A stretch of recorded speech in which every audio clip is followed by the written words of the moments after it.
3 days before Christmas, my brother called just to tell me not to come home. My mom was even more direct. If I showed up, they wouldn't open the door.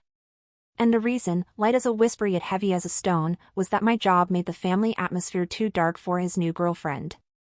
Welcome to Family Ashes, where family secrets burn to ashes, but the truth always rises from the fire. Have you ever been pushed out of your own family's holiday, not because of something you did, but simply because of who you are? Share your story in the comments, and don't forget to subscribe if you want to hear more family drama stories like this.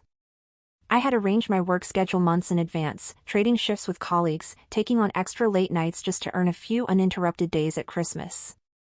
Being a geriatric doctor doesn't easily allow for time off. Patients don't care about holidays, but this year I made it happen.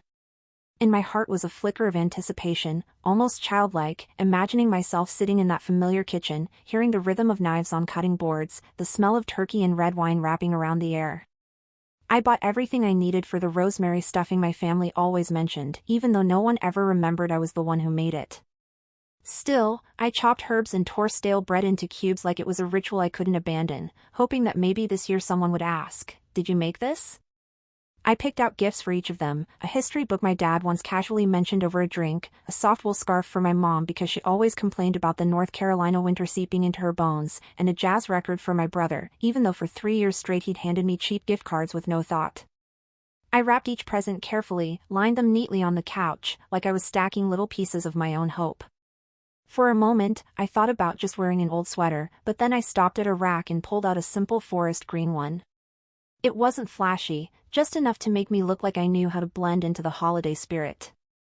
I slipped it on in front of the mirror, smoothed the sleeves, and for a fleeting second, I looked like I might belong in some family photo after all. When everything was ready, I placed my suitcase by the door.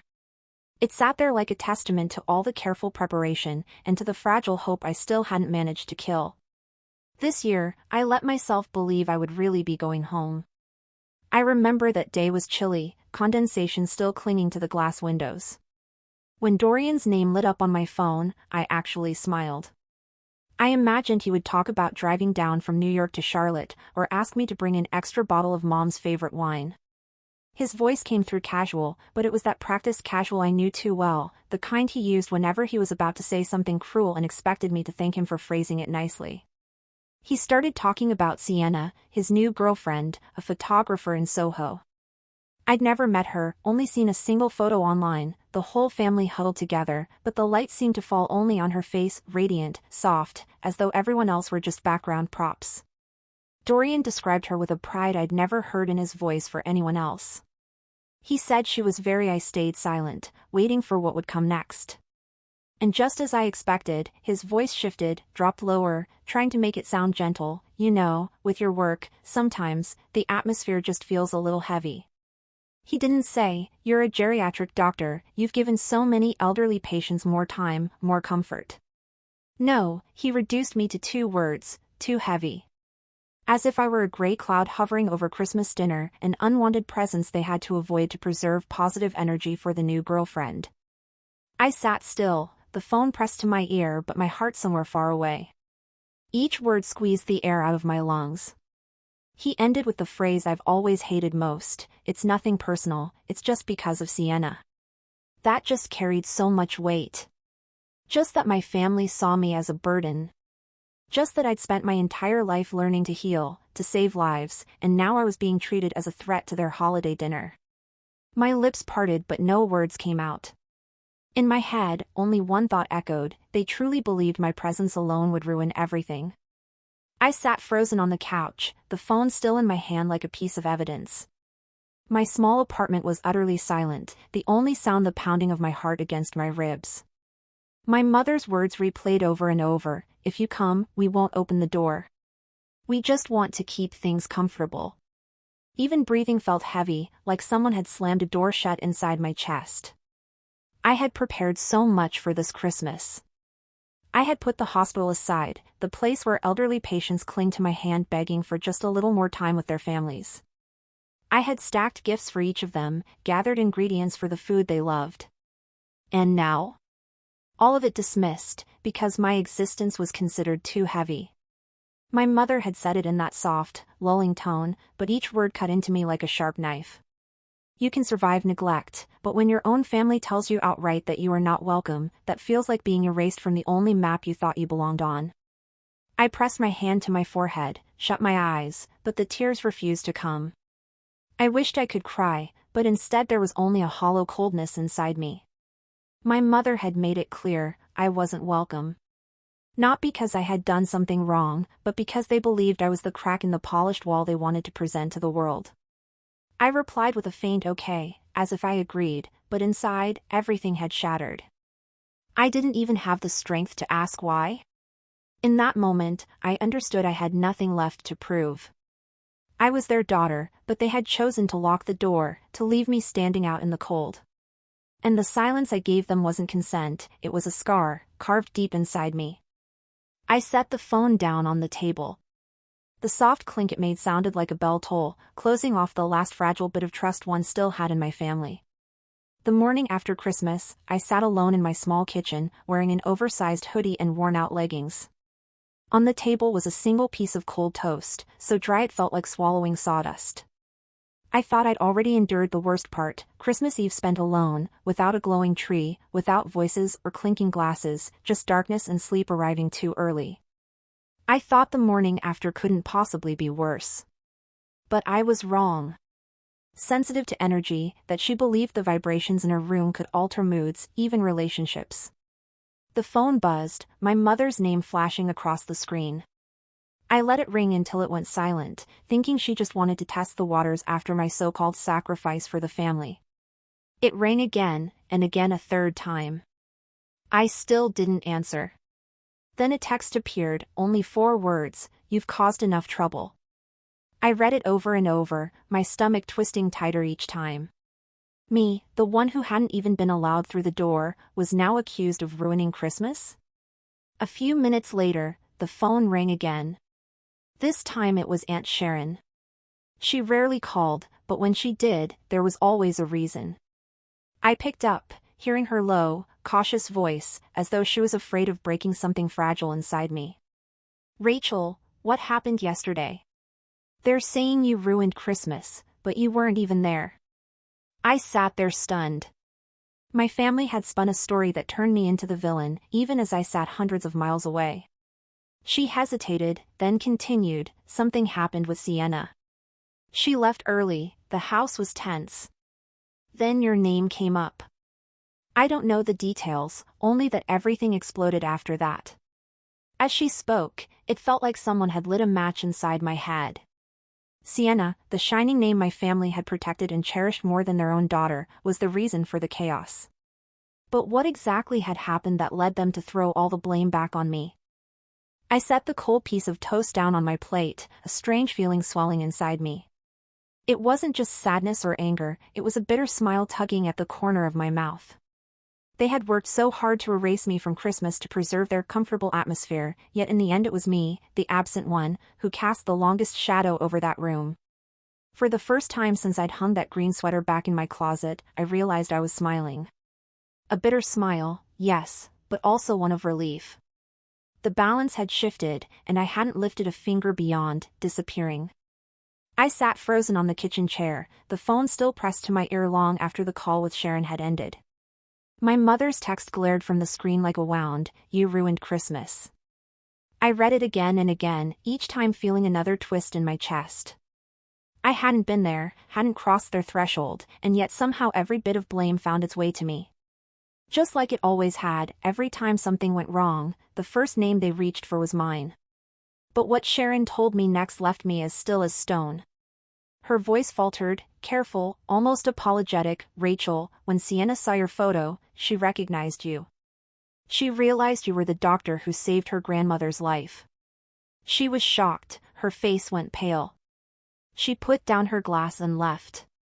After that, everything unraveled, yelling, fighting, and your name came up like a spark catching fire. I closed my eyes, and the image of that elderly woman surfaced instantly.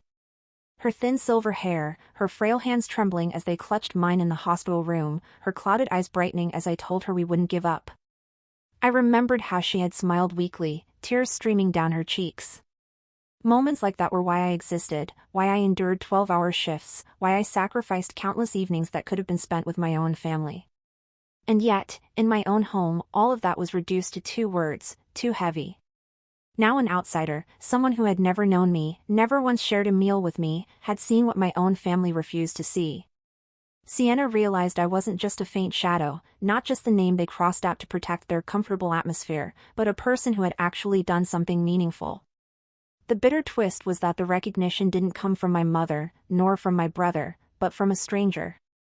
I set the phone down on the table, my hands still trembling. Beside it lay the piece of cold toast I'd abandoned that morning. I took a bite, and it lodged in my throat, dry and sharp, as though it were punishing me for trying. And then, unexpectedly, the corners of my mouth curved upward. A bitter smile, half sorrow and half relief. It turned out that simply by my absence, the truth had found its way into that room. They had tried to erase me to preserve their fragile illusion of peace, but in the end, it was precisely my absence that made the whole dinner collapse. For the first time in days, I smiled, a smile blurred with tears, as though the scales had finally tipped in my favor, even if not in the way I had hoped. Aunt Sharon told me, her voice trembling as though she felt ashamed to pass on what she'd heard. Right after the moment Sienna put down her glass, the dining room shattered. Some people laughed awkwardly, others scolded Dorian for not preparing his girlfriend for the truth. My mother panicked, her voice rising, scrambling to insist it was all just a small misunderstanding. My father poured himself another glass of wine, eyes fixed anywhere but on the people around him.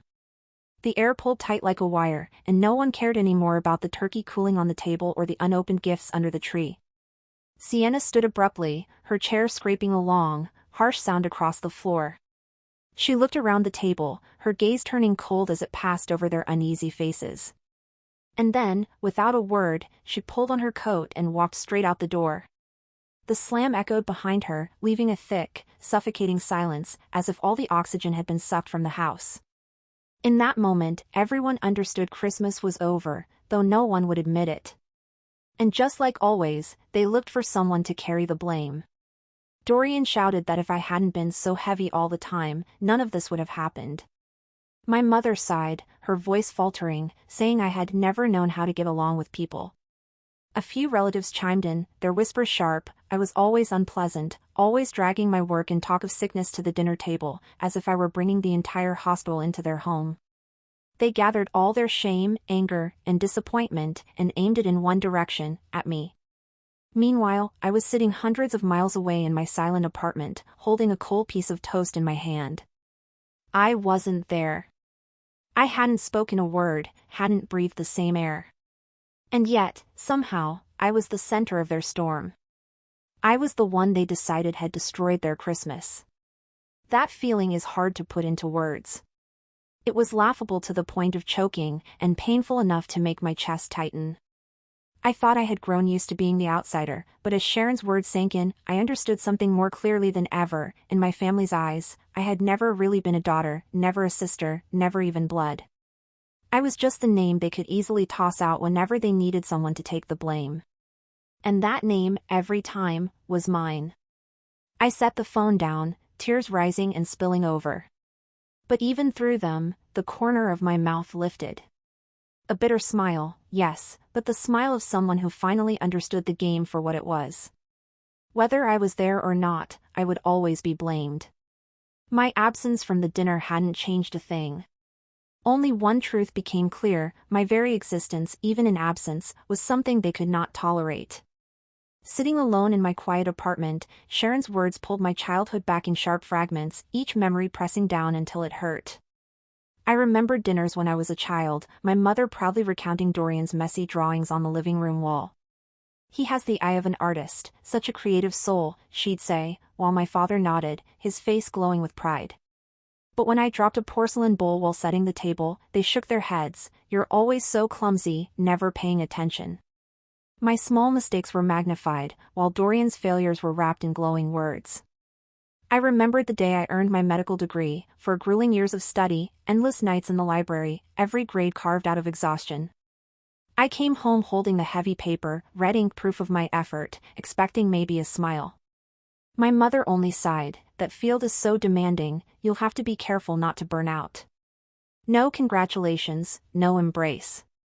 Meanwhile, that same year Dorian dropped out of his third major, announcing he would pursue free art. The family threw a party, hung balloons, called it a rebirth.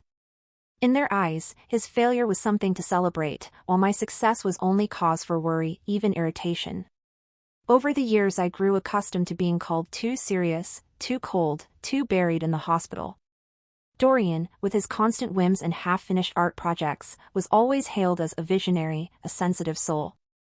He could scratch a few careless pencil marks and abandon them, and the family would still frame it on the wall like evidence of genius. I could pull a patient back from the edge of death, and it would never once be mentioned over dinner. Remembering all of it, my chest tightened.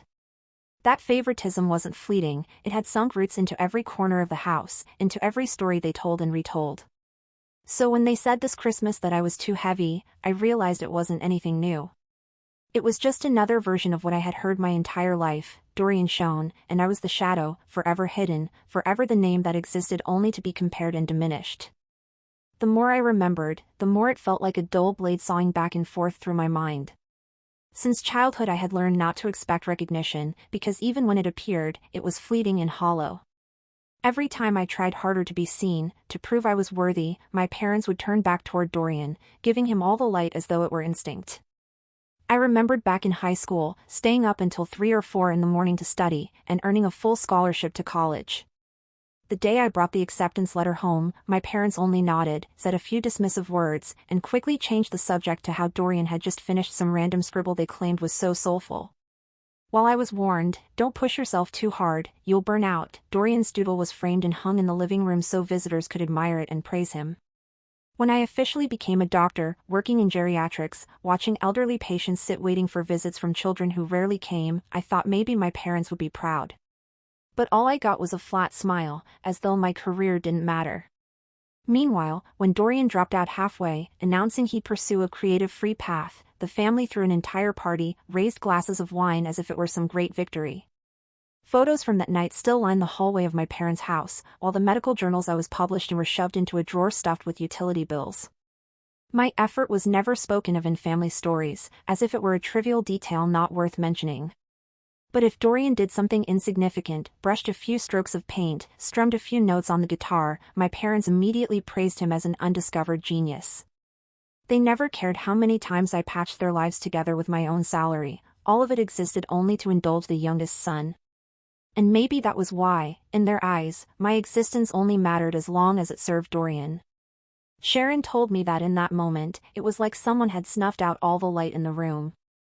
The laughter still hanging in the air died instantly, silverware clattered to a stop, and Sienna's voice cut through the silence. "Is this the sister you told me about?" Her voice trembled, but her eyes blazed, pinning Dorian with a demand he couldn't dodge. Dorian stammered, fumbling a few meaningless words, trying to wave it away, but everyone could feel the shift. No one could laugh anymore. The cruel jokes from moments earlier now hung in the air as damning evidence. My mother's face flushed as she rushed to fill the silence. "Oh, she's just too sensitive, we were only joking," but her voice shook, brittle and unconvincing. My father kept his eyes on his wine glass, stirring the liquid as though the bottom could swallow the whole mess. Sienna didn't look away. Her voice was quiet but carried through the room. "You've been mocking a doctor, the one who saved my grandmother's life, right here at Christmas dinner?" The table fell into absolute silence. Sharon said when Sienna spoke those words, the room seemed to tilt. Those who had been laughing now sat choking on their own throats, their faces draining of color. Dorian went pale, his mouth open but no sound coming out, and my mother clutched her chest, gasping as if she'd taken a physical blow. No one answered. There were no excuses strong enough to mend what had just cracked wide open. Sienna placed her napkin firmly on the table, then stood. Her chair screeched back across the floor, the sound grating, final. She cast one last look around the table, her eyes so cold that people dropped their gaze to their plates. Then, without another word, she slipped on her coat, pulled the door hard behind her, and walked out. The slam echoed like a verdict. In that moment, everyone knew Christmas dinner was over, but no one dared to say it aloud. The tree still glowed, the turkey still steamed, but the joy had gone cold. And just like all the times before, when someone needed to carry the weight of blame, my name was the first to be spoken, though I was hundreds of miles away, sitting alone in a cold apartment, knowing nothing of it. Sharon told me that the moment Sienna's final words left her mouth, the entire room sank into a suffocating silence, so thick you could hear the clock tick. No one dared meet anyone else's eyes, as if a single glance might shatter the fragile facade they had spent years constructing. Sienna stood there, her face flushed with anger, her voice trembling but sharp, ringing out like a verdict. His sister, the one you just mocked, is the doctor who saved my grandmother's life. She still speaks of her as a blessing. Do you even realize what you've been laughing at? Each word struck them like a slap. My mother stumbled, forcing a brittle laugh. Oh, it was just a little joke, sweetheart, you misunderstood. But her voice quivered, stripped of weight, exposing the lie. My father kept hiding at the bottom of his wine glass, swirling it like the motion could erase what had been said. Dorian froze, lips moving without sound, eyes vacant with the despair of someone watching the glittering halo around him crumble. But Sienna didn't give them another chance. She placed her napkin firmly on the table, the fabric hitting wood with a sound that cut through the room. Then she rose. The wooden chair toppled backward, screeching across the floor in a sound that made everyone flinch. Her footsteps rang against the hardwood, each one sharp as a blade slicing through a dinner that was already bleeding out. She pulled on her coat, yanked the door open, and slammed it so hard the Christmas tree rattled, ornaments tumbling to the floor. And just like that, it was over. The holiday dinner they had tried so hard to keep warm by excluding me shattered in an instant. No one followed her. No one apologized.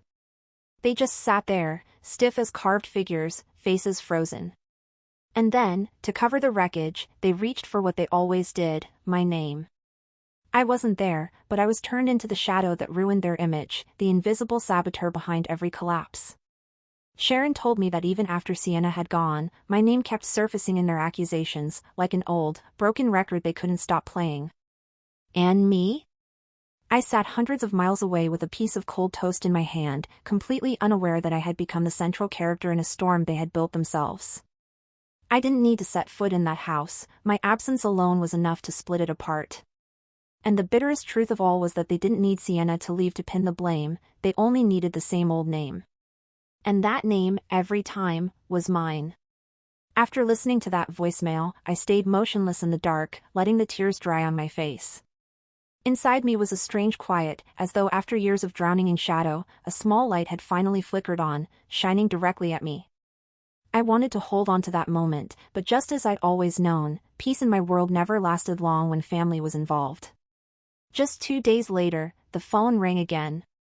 This time Mom lit up on the screen, bright as a warning sign. I almost let it ring out, but curiosity, or maybe the old instinct to take responsibility, made me pick up. And within seconds, I wished I hadn't. There was no hello, no how are you. My mother's voice came charging in, breathless, tinged with anger but dressed in that familiar sugary coat of pretend concern. What did you say to her? Dorian's a wreck now. Sienna's blocked his number, won't answer his calls, and now she's posting things online. Do you know she tagged a photo of you? She's humiliating the whole family. You need to talk to her, explain it was just a misunderstanding. I held the phone away from my ear, hearing the faint clink of glass, probably her pouring more wine while pacing the kitchen. Every you need to from her mouth felt like a shove back into the role I used to play, the fixer, the peacemaker, the one who caught every shard they shattered. But this time, I stayed quiet. I let her run on, the words as familiar as a script. You don't understand, the art world in New York is turning its back on him. If you don't step in, his career is over. We can't let him lose everything over some silly misunderstanding. While she spoke, I unlocked my other phone and pulled up Sienna's post. It wasn't an attack, not cruel, not vindictive. Just a story. She wrote about a doctor who once held her grandmother's hand when everyone else had given up, who told her she wasn't finished yet and gave her more time to live. Then she wrote about Christmas Eve, how she came expecting warmth but found only a family mocking the woman who had saved her grandmother. The last line struck straight into me. Some people hide cruelty behind polite smiles and glowing holiday lights. But when I saw that photo, I remembered what real kindness looks like. And it wasn't anyone sitting at that table. She hadn't mentioned my name, but she didn't have to. Anyone who read it understood. I scrolled through hundreds of comments and shares, words of gratitude, admiration, even awe, things I had never once heard from my own family. Strangers wrote about compassion, about quiet strength, about the value of someone they'd never met but could feel through her story. For the first time, the outside world saw me. And right then, my phone buzzed again, this time a text from my father. Just one line, "Fix this." No greeting, no concern, no softening, just a command. I sat there, looking at the two screens in front of me, one glowing with genuine recognition, the other filled with demands to erase it all, to bury it so they could preserve the image of the son they'd always chosen over me. And the truth hit hard and clear, they had never wanted the truth. They only wanted my silence, my willingness to disappear so they could stay comfortable. For the first time in my life, I realized I no longer wanted to be silent. My phone kept buzzing, mother then father then the endless ping of the family group chat I'd muted long ago. All circling back to one command, "You have to do something to get Sienna to take down that post." I read their words and felt as though I were standing outside a burning house. The people inside were screaming for me to save them, but I couldn't ignore the truth, they were the ones who had poured the gasoline and struck the match. My mother's call lingered in my head. Her voice, rushed and syrupy, repeated the same two words over and over, "You must." She said Dorian was being abandoned by the New York art world, that his reputation was collapsing, exhibitions cancelled, doors once open to him now slamming shut. But not once did she mention me, the fact that I was the one turned into a joke, my dignity torn apart in front of Sienna. In her version of events, I had no pain, only responsibility. I opened Instagram, this time reading every word of Sienna's post carefully. She didn't rant, didn't use venom, didn't exaggerate. She simply wrote the truth, the woman in that photo once saved my grandmother's life when everyone else had given up. I came to Christmas dinner expecting warmth, but I found only cruel jokes. And when I heard them mock her, I knew I couldn't sit at that table for another minute. I scrolled down and saw hundreds, then thousands of comments. People praised Sienna's courage, shared their own stories of cruelty hidden behind the mask of a happy family. Some even mentioned me, though they didn't know who I was, saying, "That woman deserves respect." Each line made my chest ache, a strange mix of pain and wonder. I had never heard such words from my own parents, yet here they were, from strangers 1,000 miles away. My mother, of course, ignored all of that. To her, the post wasn't truth finally exposed, it was a PR crisis to be contained. She hadn't called me as her daughter, but as if she were a manager barking orders at an employee. "You need to call Sienna. Tell her it was just a misunderstanding, that our family loves each other. Tell her to delete it, as soon as possible. You don't understand, if Dorian loses his opportunities, his life is over." I bit my lip, half laughing, half wanting to scream. They didn't care about me, about what had been done to me. They only cared about protecting the youngest son's shine. They couldn't see that Sienna's post wasn't written to destroy, but to preserve a truth, that someone had finally seen me, really seen me, and had dared to say it out loud. And the most ironic part was that I hadn't done a thing. I hadn't spoken, hadn't fought. The truth had walked into that room on its own and shattered their mask to pieces. And there I was, sitting in my small Charlotte apartment, feeling my chest fill not with bitterness this time, but with the fragile belief that at last, someone recognized me for who I was. The phone rang again, just before midnight. The screen lit up with a name I'd already expected, Dorian. I almost let it ring into silence, but in the end, I picked up, part curiosity, part the need to finally hear what kind of excuse he would try this time. Dorian's voice came through hoarse and frantic, as if he hadn't slept in days. "Rachel, you have to help me. Sienna won't talk to me, her friends have turned their backs, everyone's calling me toxic. All you have to do is call her, explain that the family didn't mean anything by it, that it was all a misunderstanding. I know you can fix this." I stayed silent, letting him spill out his desperation, each word like a fragment crumbling from a wall that had just collapsed. In his voice I heard fear, the raw panic of someone facing, for the first time, what it meant to be abandoned by the world. He repeated again and again that if I just spoke, everything could be salvaged, as though I were nothing more than the last tool he could use to hold onto his fading spotlight. Finally, I spoke, my voice so calm it surprised even me. You told me not to come. You said my presence would ruin your Christmas. And now you want me to fix everything? On the other end, silence stretched for several seconds. I heard only his heavy breathing, like he was scrambling to fill the gap with a reasonable excuse. But there was none. Perhaps for the first time in his life, Dorian realized he had pushed me too far, and there was no road left to bring me back. That afternoon, when I returned from the hospital, I found an envelope in my mailbox. Cream-colored, carefully sealed, with handwriting that slanted gently across the front. I was so used to hospital mail, bills, junk advertisements, that seeing this made my heart falter. I opened it and immediately smelled the faint scent of fresh ink, as if it had been written only hours before. Inside were Sienna's words. She began simply, "I hope you don't mind me sending this letter. I just felt some things needed to be written, not said over the phone." Line after line tightened my throat. She wrote about her grandmother Elma, the frail woman with silver hair and trembling hands I remembered so clearly. Sienna said her grandmother was still healthy, still going to yoga twice a week, still walking to the market on Saturday mornings for fresh fruit. And she still often retold the story of a young doctor who refused to give up, who held her hand tightly and said, "You're not done yet." For her grandmother, that sentence had become a compass, a reason to keep living, a reason to believe she had more time with her family. Sienna thanked me in words so genuine I had to set the letter down several times before continuing. She wrote, "I'm not only grateful that you saved my grandmother, but also that you showed me what kindness without performance looks like." That Christmas Eve, sitting in that room while everyone joked, I couldn't breathe. I looked around and realized I couldn't keep sitting there, smiling politely, while they mocked the woman who had saved my grandmother. So I left. Not to cause a scene, but to stay true to the truth. My hands trembled as I read, tears slipping down my cheeks before I even realized.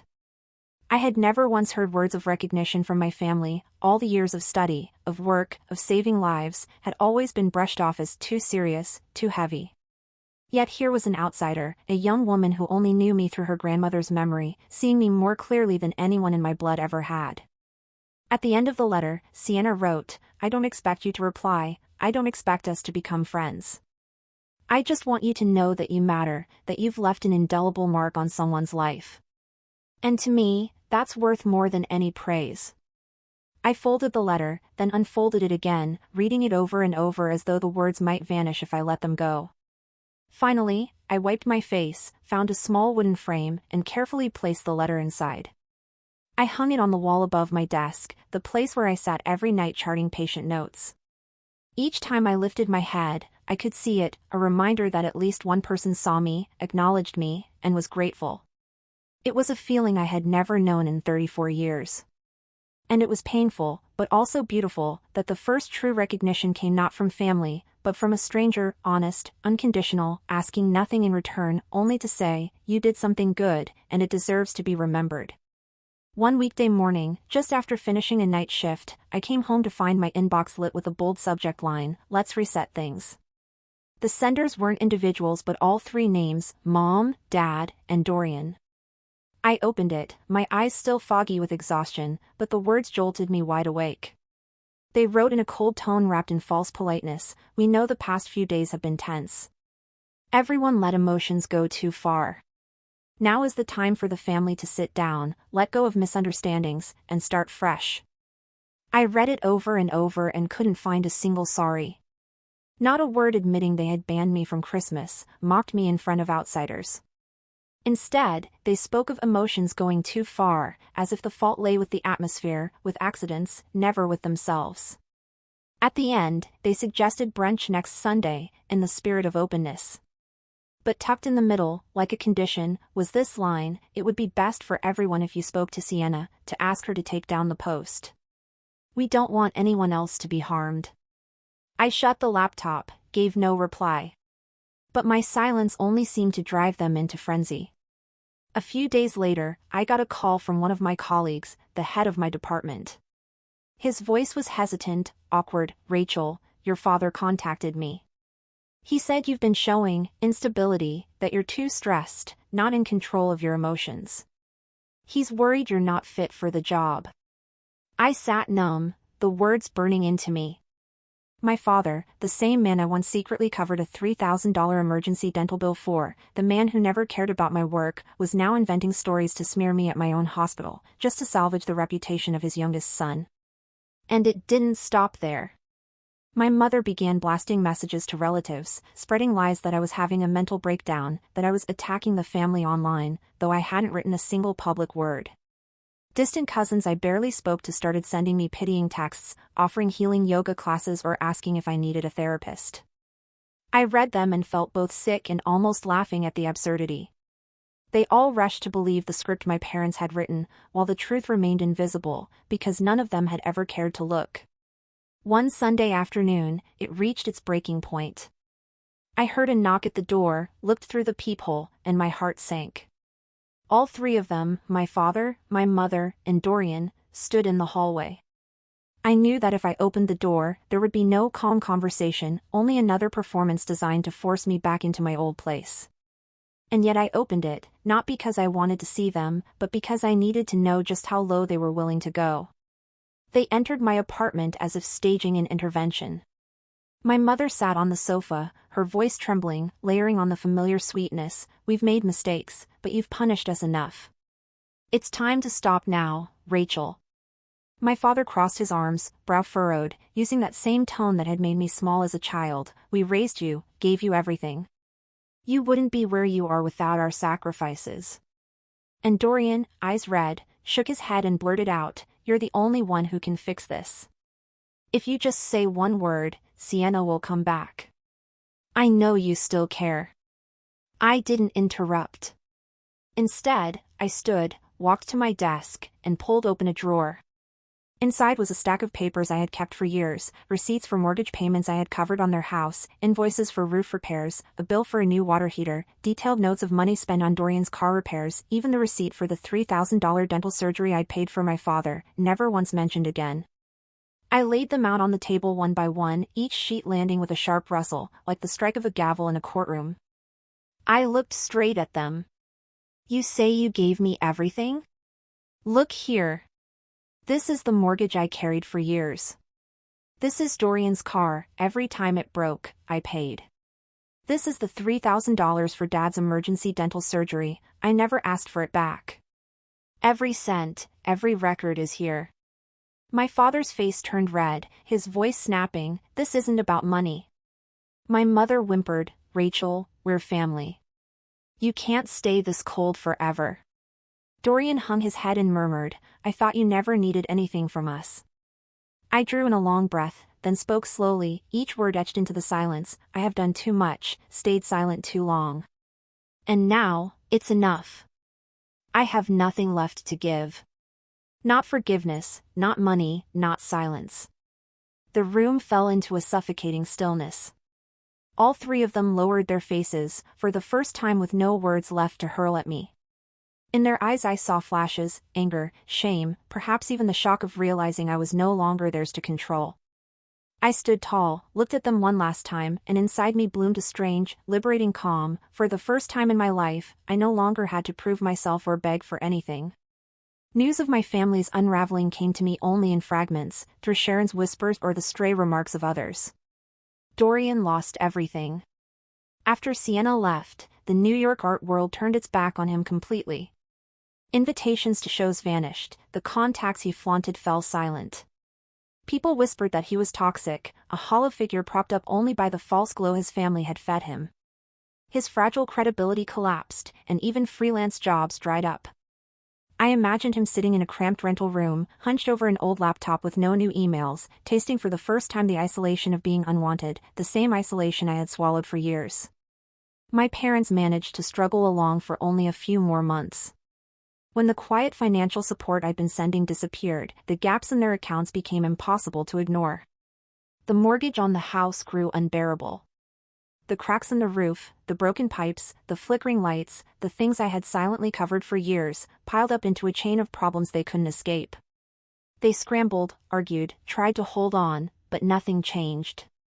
And then one day, the big house, the one lined with smiling photos of Dorian holding a paintbrush, the house where my face had never once appeared on the walls, was suddenly up for sale. A short message from Aunt Sharon confirmed it. They've moved. Now renting a small apartment, just 2 bedrooms. No more grand living room for hosting parties. I stared at that message, and my heart felt hollow. There was no sense of victory, no lingering anger. Only a strange calm, as if a storm had passed and swept away everything I had once tried so hard to hold together. I realized I didn't need revenge, nor shouting the truth for everyone to see. All I had to do was let go. And in letting go, the wall they had built on rock collapsed all by itself. I hadn't done a thing, hadn't mentioned, hadn't pushed, hadn't tried to prove. I simply stood at the edge, watching the burdens I once shouldered turn into weights they could no longer bear. For the first time in years, I felt unbound. The sensation was cold, light, painful, and freeing all at once. I chose to stand outside of it all, no words, no actions. The phone rang, I let it. My inbox filled with messages, I didn't open them. News of them, of Dorian losing work, of my parents selling their house, came in fragments through Sharon, sounding more like stories from strangers' lives than my own.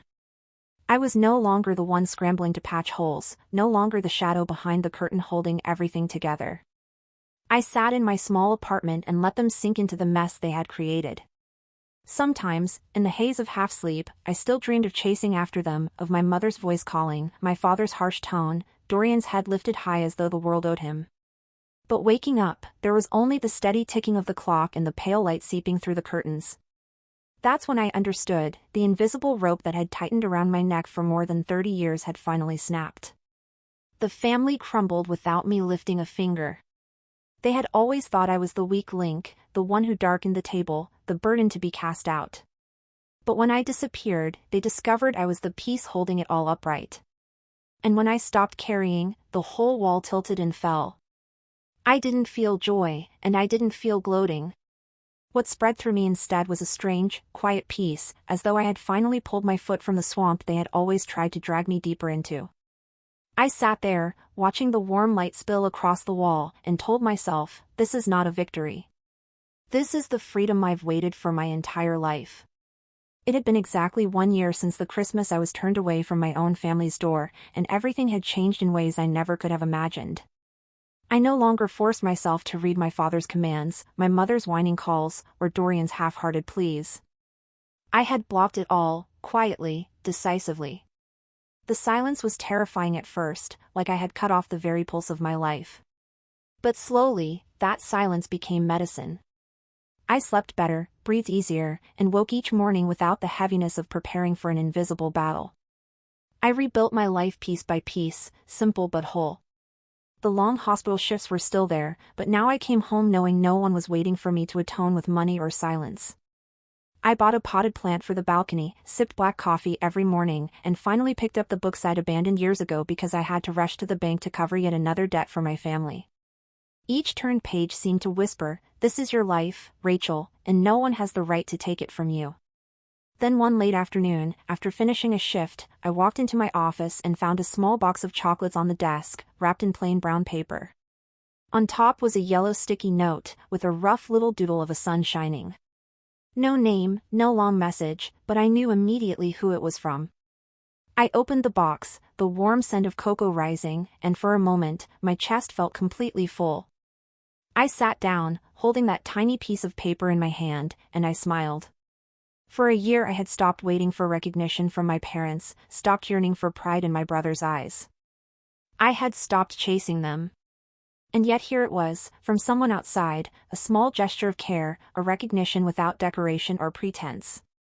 A sun scribbled on a scrap of paper was enough to remind me I was seen, valued, and most importantly, I no longer had to prove anything to anyone.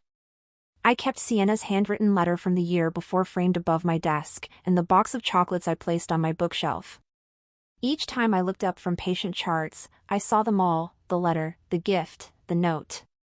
Together they were a quiet reminder that my worth had never been in my family's eyes, but in the life I had lived, the things I had given, and the few people honest enough to recognize it. And I understood then, the peace I had wasn't because they finally changed, but because I had chosen to cut the cord, to listen to myself instead of their manipulative noise. I didn't need revenge, didn't need to prove, didn't need to compare. I only needed to breathe deep and know that, for the first time in my life, I had saved myself. Have you ever had to cut ties, not out of anger, but because peace demanded it? Tell me in the comments, I'm listening. And if this story touched you, don't forget to subscribe, like, and share your own family drama story.